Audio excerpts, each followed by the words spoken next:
Should we not mention Adam Fantilli, John? Well, I think there's two guys we have to mention. I think we have to mention the number 2 pick overall, and we have to mention the guy behind the bench. So number 3 pick, which is part of the story. No, yeah. Well, that I always viewed him as the number 2 pick. I told John before the draft that I think you're getting Fantilli. He didn't believe me, but I said I think you're getting Adam Fantilli. So I texted him as Pat Verbeek took Carlson, and I said, you see, I know something about this game a little bit, So, but that Fantilli's going to be, and you signed him as quick as anybody's ever been signed. This is a fascinating draft year. This one that we just went through. When Bedard obviously was the number 1, we all knew what was happening. Then you had Carlson, Fantilli, Smith, and Michkov. And I think you're going to see 5 superstars. We went through hours and hours and hours of debating these 5 different players. Well, actually 4, because Bedard was going to be gone. The Russian thing, he's a winger. We needed centers. So now we're down to 3, Fantilli, Carlson, or Smith. And we had heard a couple of times that through different theories that Anaheim really likes Swedish players. Pat Verbeek came from Detroit, and they had a lot of success with, the Lidstroms and the Franzens and all these Swedish players, Zetterberg, etc. So maybe he's going to go in that direction. Then we said, well, if he doesn't, then we've got to make a decision if they take Fantilli between Carlson and Smith. And we had a person that works for us, Joseph Bomedia, and he's with our club, but he also worked with Sweden at the Worlds.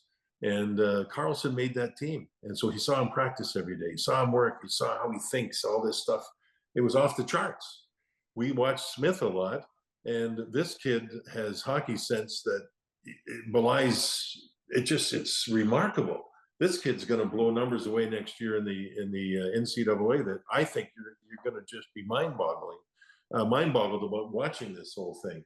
And so we had all 3 right there. But Fantilli, we had just a nudge ahead. And sure enough, when they took Carlson, we took Fantilli. We had our development camp here recently. We had the game at the end of the camp, and he scored four goals in that game. He's a remarkable young man, not only on the ice but off the ice. I watched the first practice, and the practice was over. He stayed on and picked up the pucks. And he's the guy that was picked number 2 or 3 overall. And he's the guy that was the big name of all these kids we have at our development camp. And look what he's doing. This is the type of stuff that just makes me excited for our franchise. And looks like we finally found ourselves a number 1 center, the first time we've had one since Dubois was here. Could we go back to the lottery when Chicago jumped past you and Anaheim, and as you say, everybody knows now where Connor Bedard would be going. I'm going to ask you a question you probably won't answer, but that's my job. Do I have a job here? Yeah. Okay. Had you won the lottery, would you have taken Bedard? Well, we wouldn't have said it at the time, but we probably would have. Yeah. Of course we would have taken him. Are you kidding me? Yeah. No. Yeah, we would have for sure. He's and that's and there you are, straight from the heart, straight from the shoulder, because a lot of executives would say either that's a hypothetical question, or think, oh, I'm gonna offend Fantilli if I say Bedard. But yeah, nobody would have believed you if you'd said anything else other than yes, you would have taken Bedard. But if Fantilli was the guy you wanted, yeah, and he went 2, then the lottery would have pissed you off, I would think, because you finished 31st, and if they give the first pick to the worst team, then you're getting the second pick. Do you like the lottery, or would you do something to change it? I think with the lottery, they're trying to find a way to stop teams from tanking and 3, 4, 5 years in a row, and then your franchise is set for the next 15 to 20 years. They're just trying to make it fair. Now, I also don't spend a lot of time wasting energy. The lottery is what it is. I didn't like the way it happened during the lottery. There was a mix-up at headquarters there with how they announced the fact that Chicago got it, and that kind of spoiled the moment. There's no question. But once we all settled down, we said, well, hey, we're going to get a hell of a player. And this year, thankfully, there was at the very top, and there might even be deeper. This could be a 15-player deep draft with really, really good players, but the top 5 were exceptional. And so we got out of this thing. We're so happy to have Fantilli. We would have been real happy with Smith or Carlson. And that's not just being said, but we're talking about terrific players. Fortunately, it's one of those seasons where that's the way it is. But as far as the lottery goes, the rules are there. I stopped a long time ago just trying to waste energy on this stuff. Final question. Why Mike Babcock? Well, he's a winner. We had thought long and hard about coaches. I thought about it. Every year you make a list of coaches. It's just what it is in case something happens. That's part of our jobs. A person could get very sick and have to leave the team, and you got to find somebody. So you've got to be able to be prepared.